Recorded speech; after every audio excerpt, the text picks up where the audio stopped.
What's up everybody, welcome back. Thank you so much for taking the time to hang out. Today we're taking a closer look at the DJI Osmo Pocket with ND Filters Bipolar Pro.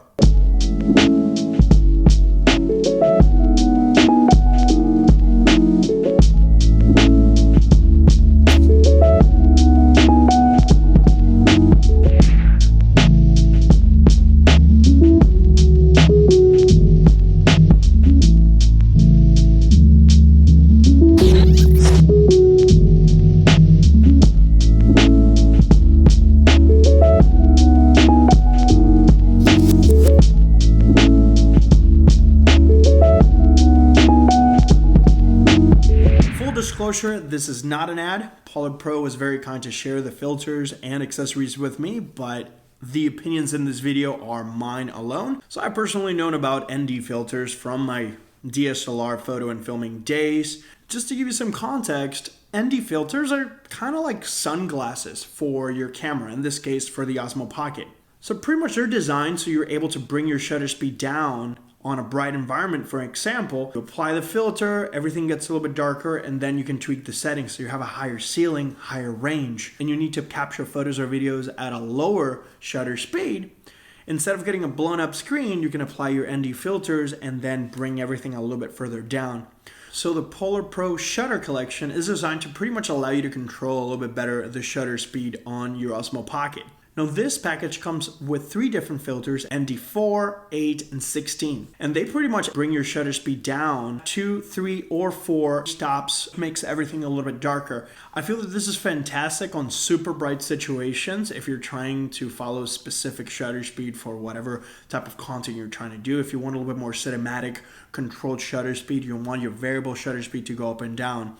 Locking it in the Pro mode on the Osmo Pocket while using one of the filters will definitely get you there in a more consistent manner. Now here are some examples on how your footage can get impacted by the shutter collection.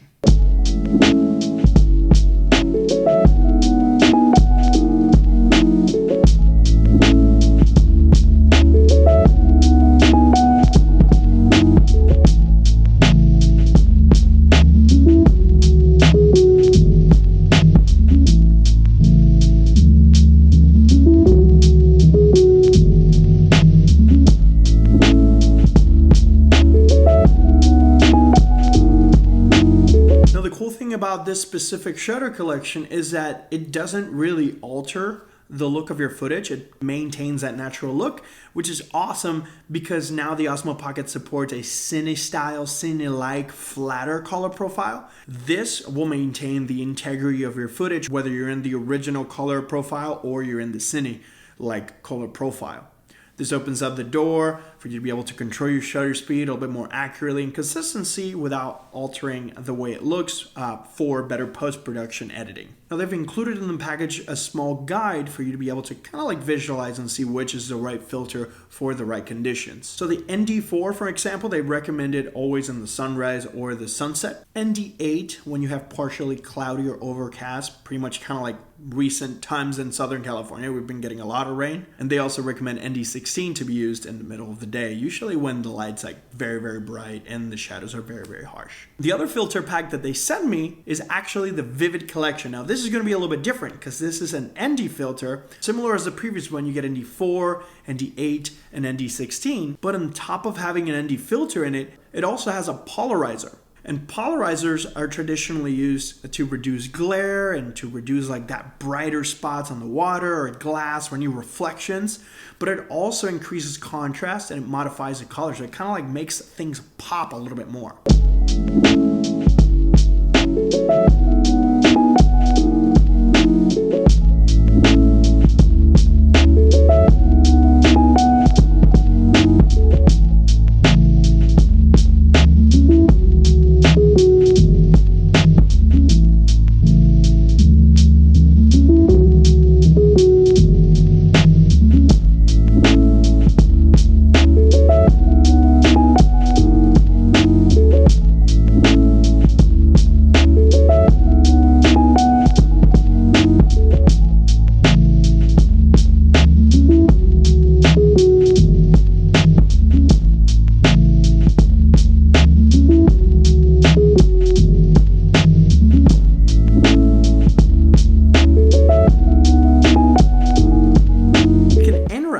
the polarizer just by simply rotating it like you would do on an SLR filter, which is awesome, right? It's very tiny, so you might want to be careful. You might want to do this prior to start filming because it will definitely shake your camera. But as you can see on the footage, the areas that are showing highlights or glare, by adjusting the polarizer, you start getting a little bit deeper contrast in this case. Depending on the subject or what you're trying to film, this might be huge. If you're trying to film water, if you're trying to film glass or anybody with glasses or just overall glare in the image, you do have the option to have this awesome combo of having an ND filter with the polarizer. If it's super bright, you can throw in the ND16 or ND8, depending on the time of day that you're shooting, and then combine it with the polarizer. You can tweak your settings, tweak your shutter speed, for example, bring it down so you can get better motion blur for any waterfalls, any ocean videos. And if it's super bright, you can crank your shutter speed and get awesome cinematics. So you can follow the 180 rule. At times, I don't follow this rule because I don't want those things to get in the way of just me capturing the moment. So at times, I just leave it in auto and just capture what I can, how I can. I kind of trust the Osmo Pocket at this point to make the right decisions in terms of settings. But if you want more control, a little bit more cinematic consistency, this is definitely going to make a big impact on your footage. Now, these filters completely caught me off guard. I had practically no expectations when I saw them for the first time. I was like, oh, it's a filter and a polarizer, cool. Let's see how they really do. But honestly, these are amazing. I feel that the quality is fantastic. The build quality is fantastic. And they have like a little padding underneath so it won't damage or scratch your Osmo Pocket. The Vivid collection on their website, a part of their cinema series, is running for $59, as well as the Shutter collection pack. Another detail that caught my attention is that they're rated for up to 35 miles of movement. So if I ever get one of my Sweet Zipper 73 bikes or a skateboard or something like that, they've been tested for them just to stay magnetically attached. I would, exercise some caution, but that's really cool. Even if you're running, moving around, the lenses are pretty much designed to stay on your Osmo Pocket.